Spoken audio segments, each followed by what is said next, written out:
పరిషత్ ఉన్నత పాఠశాల చిట్యాల వనపర్తి జిల్లా గౌరవ గజిటెడ్ ప్రధానోపాధ్యాయులు శ్రీ కె గణేష్ కుమార్ సార్ గారు, నాతోటి సహ ఉపాధ్యాయులు, ప్రియమైన విద్యార్థులు, ఈరోజు జూలై 22 దాశరథి జయంతి.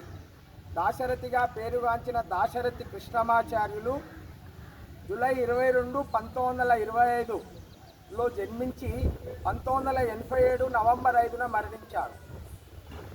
వీరిది మహబూబాద్ జిల్లా చిన్నగూడూరు అనే గ్రామంలో దాశరథి వెంకటాచార్యులు, వెంకటమ్మ అనే పుణ్య దంపతులకు బ్రాహ్మణ కుటుంబంలో జన్మించారు.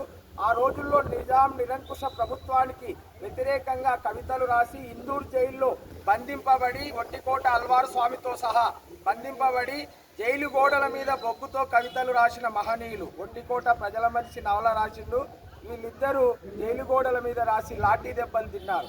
అటువంటి దాశరథి గారు తెలుగు సాహిత్యంలో నా తెలంగాణ కోటి రతనాల వీణ అంటూ గర్వంగా చెప్పుకొని మన తెలంగాణ ఉద్యమానికి స్ఫూర్తిగా నిలిచిన మహనీయుడు.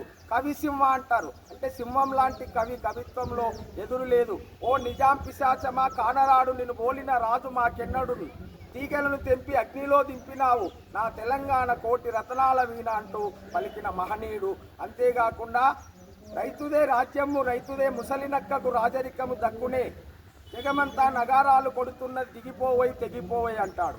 అట్లాగే ఎవరు కాకది ఎవరు రుద్రమ, అంతా నేనే, అలుగు నేనే, పులుగు నేనే, వెలుగు నేనే, తెలుగు నేనే అంటారు. ఇట్లా ఆయన గురించి చెప్పాలంటే చాలా ఉన్నాయి.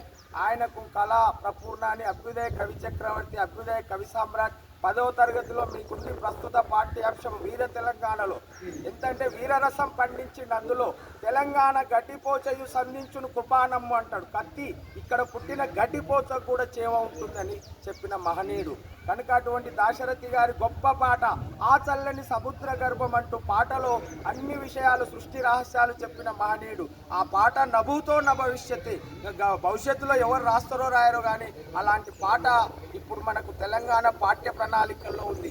వారి అన్నగారు దాశరథి రంగాచార్యులు. వీరిద్దరు తెలంగాణకు 2 కళ్ళ వంటి వారు. వారి సాహిత్యం మన తెలంగాణ పాఠ్యాంశంలో ఆచంద్రార్కం ఈ తెలంగాణలో నిలుస్తుందని తెలియజేస్తూ ముగిస్తున్నారు.